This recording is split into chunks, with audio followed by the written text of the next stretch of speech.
This one may go a little bit short because I lost track of time. Um, I also need to put on a shirt. So it's 4th of July. This is the vlog for July 4th, 2018. And I can tell you that it's the 4th of July because I've been smelling gunpowder out my window for the last 45 minutes or so. Celebrate the forming of your country by blowing up a small part of it. I'm going to some family friends who have graciously invited us to eat dinner at their place and then watch the fireworks. They live on a canal, and so the fireworks are actually put out on a little barge in the middle of the canal. Everybody on either side of the canal has excellent front row seats, and it can be quite magical, and I haven't done it in at least 2 years. So I'm looking forward to it. Sandy is an incredible cook as well. She makes a lot of food, and I am starving. I've got my full appetite back. I had a full lunch yesterday and today, full dinner last night. I am ready for food. Today's been kind of weird. So I haven't been able to do a whole lot. Still haven't gotten a call back from work yet. And because it's a government holiday, a lot of stuff is shut down, although I managed to go find some place to have lunch this morning. I usually eat pretty early in the day, eat lunch pretty early during my breaks. Today I think I had lunch at like 10:45. So, God, it really is a funny thing that this smells so specifically. It's definitely firework gunpowder. I sort of remember, it's a weird thing, I guess, because it's a smell that I recognize, even though I generally only smell it once per year. I don't own a gun and I don't hang around anybody who does, so it's not an odor that I'm familiar with, except for on this holiday. So what I did do today was I did a lot more work on my campaign setting, and then when I was getting a little bored with that, I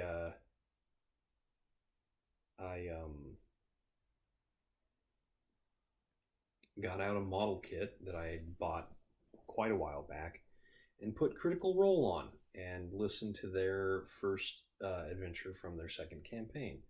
And it is, I can see now why this is so popular. It is really a treat to hear these people who are clearly very talented with their voices have fun with it in a very relaxed setting.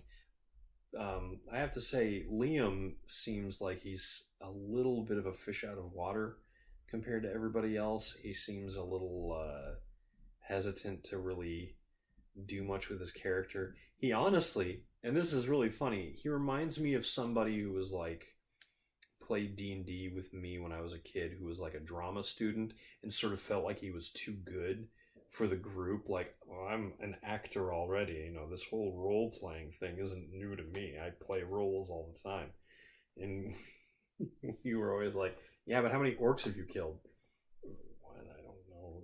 I've had a little bit of fencing training for stage fights. I don't know. He seems like a good guy, and he definitely has a sense of humor. So I don't want to be too down on him. He just definitely doesn't seem to be as relaxed in the first episode as everybody else. I think his name is Sam Riegel. The character, the guy who plays Not the Goblin, not the Brave, just is a laugh riot. He's and really subtle in a couple of his deliveries too. But the interaction between him and Laura Bailey is, obviously one of the big draws of this campaign. The other voice actors, Travis, his character Ford is actually really sort of entertaining because he's an orc with like a cowboy accent, and it just sort of works. The woman that plays Beauregard is the most bizarre monk I think I've ever seen. It's a monk that's greedy, lazy, and willing to get drunk and start fights at the drop of a hat. One of the characters, two of the characters didn't get quite as much exposure within the first hour that I watched, the first hour and a half or so.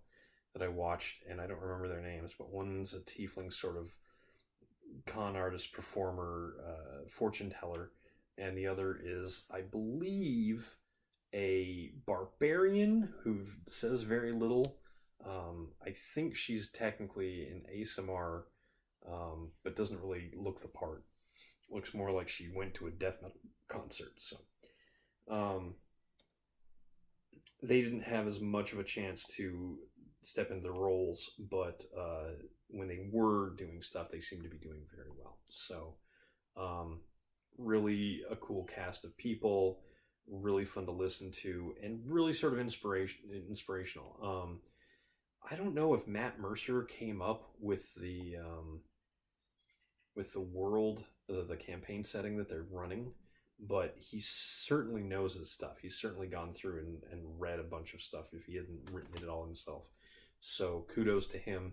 And Matt Mercer, I swear, the more I read about him, the more I've seen him in sort of like social media, he's going to be the next Stan Lee. He's going to be the goodwill spokesman for the subculture of gaming, of animation and voice work, clearly, and his ability to engage people and just sort of bring the best out of them is definitely the most powerful quality he has. If he doesn't just keep doing voice work, could definitely be running his own firm of talent, and raking in big bucks. But just as a promoter of Dungeons and Dragons or Overwatch or whatever other sort of projects he's associated with, just thumbs up. Well, the three people that are going to watch this video, Matt Mercer gets my thumbs up. So anyway, it's been 7 minutes now, so I'm going to go get ready to go enjoy the 4th. And I hope you do too, or already did. I'm doing this video a bit early in the day because I'm going to be out late tonight, and I'm not going to want to come back at like 11 and try and do it. So, I'm Eric Spornitz, and tomorrow will be better.